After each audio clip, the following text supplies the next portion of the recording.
Bonjour et bienvenue sur la chaîne Mon cerveau, ma réussite, dans laquelle je vous propose tout un tas de trucs et astuces concrets et faciles à appliquer pour former une équipe gagnante avec votre cerveau et atteindre tous vos objectifs.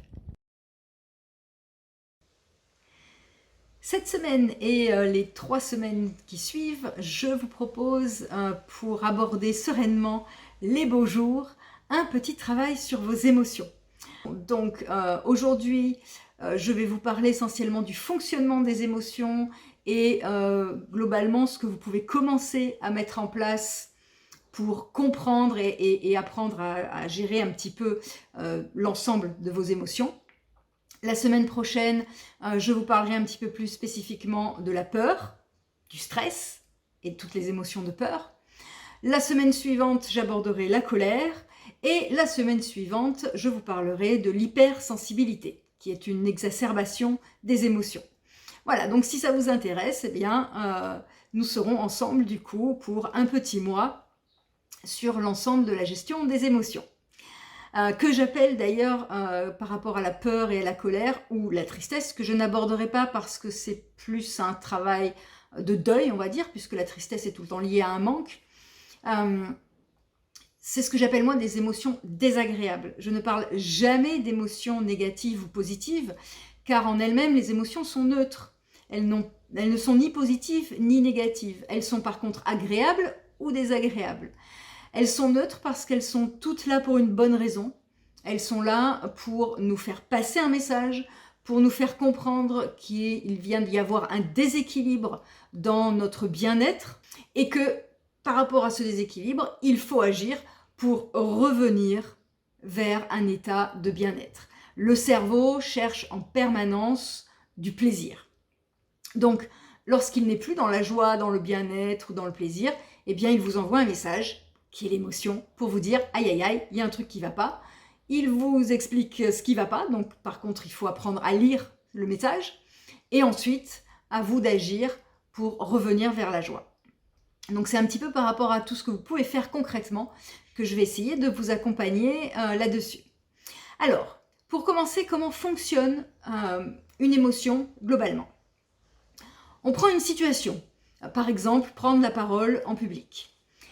Cette situation, on va la percevoir d'une certaine façon. Soit j'aime beaucoup prendre la parole en public et dans ce cas, eh bien, je vais avoir une perception plutôt positive de cet événement, de cette situation. Soit, bien c'est peut-être une situation qui me fait très peur, qui me fait générer du stress, de l'angoisse éventuellement. Et à ce moment-là, je vais avoir forcément une perception négative de cette même situation. Donc, selon ma perception de cette situation, je vais avoir certaines pensées qui vont venir dans ma tête, soit une pensée de « ouais, c'est génial, je vais pouvoir enfin montrer à mon public tout ce que je sais, tout ce que je maîtrise, et ça va me permettre d'être reconnue, d'avoir ou de réussir mon diplôme, etc. » Soit je le vis très mal, ça me génère du stress, et à ce moment-là, les pensées vont plutôt être du style « Ah mon Dieu, je vais encore bafouiller, je vais me tromper, je vais avoir des trous de mémoire, je vais trembler, je vais transpirer, ça va être horrible, etc. » Ce sont ces pensées-là qui vont générer l'émotion que vous allez ressentir. Donc soit une émotion agréable, soit une émotion désagréable. L'émotion que vous ressentez, elle est liée à vos besoins. Donc, si par exemple vous avez un besoin de reconnaissance par rapport à la prise de parole en public, eh bien si vous avez des pensées positives et donc une émotion agréable par rapport à cette situation, ça veut dire que votre besoin de reconnaissance va être satisfait. Si à l'inverse vous avez des pensées négatives parce que cette situation vous crée du stress, vous génère du stress, de la peur, eh bien à ce moment-là votre besoin de reconnaissance risque de ne pas être satisfait, ou en tout cas c'est comme ça que vous le vivez. C'est cette perception, ces pensées, ces émotions liées à ces besoins qui vont générer une libération d'hormones de la part de votre cerveau. Votre cerveau répond à vos pensées. Ce sont vos pensées qui vont générer le type d'hormones que votre cerveau va libérer.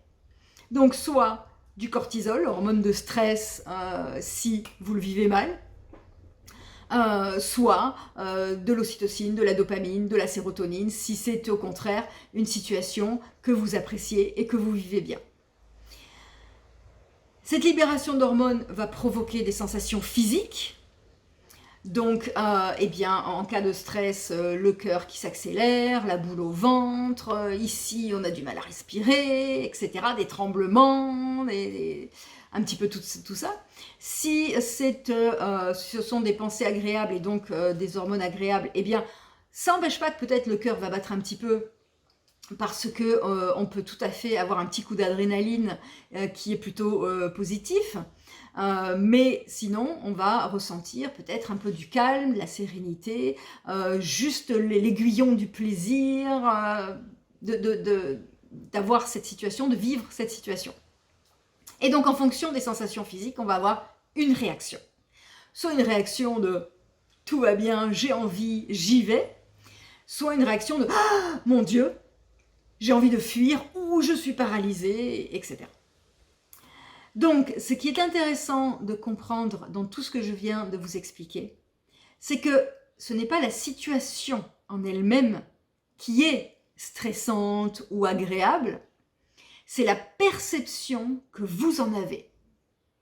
Et donc, les pensées que vous allez y associer. D'accord ? Je prends une autre situation hyper basique. Par exemple, je vois une araignée par terre. Eh bien, certains vont hurler, crier, partir parce qu'ils ont très peur des araignées, parce qu'ils perçoivent cette araignée comme dangereuse. Et puis d'autres qui aiment les araignées ou qui n'en ont juste pas peur, ben, vont aller la ramasser, la mettre dehors et ça ne leur provoquera absolument rien. Donc, ce n'est pas la situation en elle-même qui est agréable ou désagréable. C'est ce que vous allez en percevoir et donc la pensée que vous allez y associer. Donc ce qui est vraiment intéressant, bien, c'est de comprendre par rapport à ça que vous pouvez agir sur vos pensées. C'est pas facile, on est d'accord, mais c'est faisable. Par exemple, vous pouvez décider d'être heureux en provoquant de vous-même la libération d'un certain type d'hormones.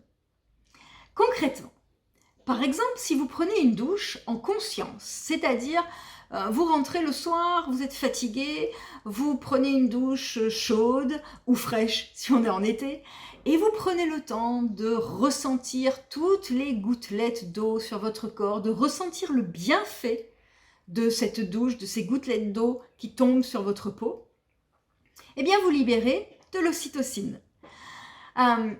C'est la même chose, par exemple, si vous serrez quelqu'un que vous aimez dans vos bras. Donc, vous pouvez serrer un ami, votre partenaire, un chien, un chat, une peluche. En fait, tout ce qui est contact physique, agréable, bien sûr, va provoquer la libération d'ocytocine, qui est une hormone du bien-être. Vous pouvez, par exemple, vous prenez cette douche en chantant. Vous allez libérer de la sérotonine. Qui là aussi est une hormone de plaisir. Si vous chantez en plus vos louanges, c'est-à-dire que vous vous auto-félicitez par rapport à quelque chose que vous avez réussi, eh bien votre cerveau va libérer également de la dopamine. De la dopamine qui sert essentiellement à la motivation, c'est-à-dire à vous donner envie de recommencer éventuellement quelque chose que vous avez réussi. Donc ça veut dire que si je fais tout ça en conscience, eh bien je porte moi mon attention sur ce qui est bon pour moi, sur ce qui est bien, sur ce qui est je considère comme beau, et ça me permet d'augmenter mon bien-être intérieur. Et par là même, je vais pouvoir augmenter aussi mon rayonnement envers les autres, et donc je vais augmenter le bien-être aussi des personnes que je vais rencontrer, que je vais côtoyer. Donc, à retenir, mon cerveau cherche à se faire plaisir, et si je lui offre du plaisir, il va avoir envie de recommencer. Et du coup, si vous influencez vos pensées, si vous maîtrisez les pensées que vous allez avoir face à une situation, eh bien, vous pouvez influer sur la façon dont vous allez percevoir un événement, une situation quelconque. Donc, petit exercice que je vous propose là, deux petits exercices même. Le premier va être de vous rappeler d'une émotion désagréable que vous avez pu ressentir par rapport à une situation bien précise. Et de vous demander, si je devais revivre cette situation, qu'est-ce que je pourrais faire différemment? Est-ce que je pourrais transformer mes pensées négatives en pensées plutôt positives par rapport à la réalité de la situation et à ce que ça peut m'apporter de positif? Et de voir si rien que par le souvenir, le fait de changer votre perception de la situation et donc vos pensées, va changer un petit peu ce que vous allez ressentir. C'est intéressant de le faire par le souvenir parce que y a moins d'enjeux, mais en même temps le souvenir permet de revivre un petit peu l'émotion et donc de commencer à travailler dessus dans un environnement de sérénité, tranquillement, chez vous, au calme. Deuxième petit exercice que je vous propose, c'est chaque soir de vous rappeler de 3 choses ou émotions agréables que vous avez vécues dans la journée. Ça va permettre de commencer à mettre un petit peu votre cerveau dans une attitude de « je porte mon attention sur ce qui est bon pour moi, sur ce qui est agréable pour moi, sur ce qui me fait plaisir ». Et plus vous allez faire ce travail, plus votre cerveau portera son attention sur des choses agréables. Donc je dis 3, ça peut être 5, ça peut être 6, ça peut être autant que vous voulez. Minimum 3. Voilà pour cette petite vidéo d'aujourd'hui. Eh bien, je vous propose de venir mettre en commentaire tous vos essais, ce que vous avez mis en place et ce que ça a donné pour vous. Et je vous donne rendez-vous dimanche prochain pour un premier petit épisode lié à la gestion de la peur. Au revoir et bon entraînement à vous!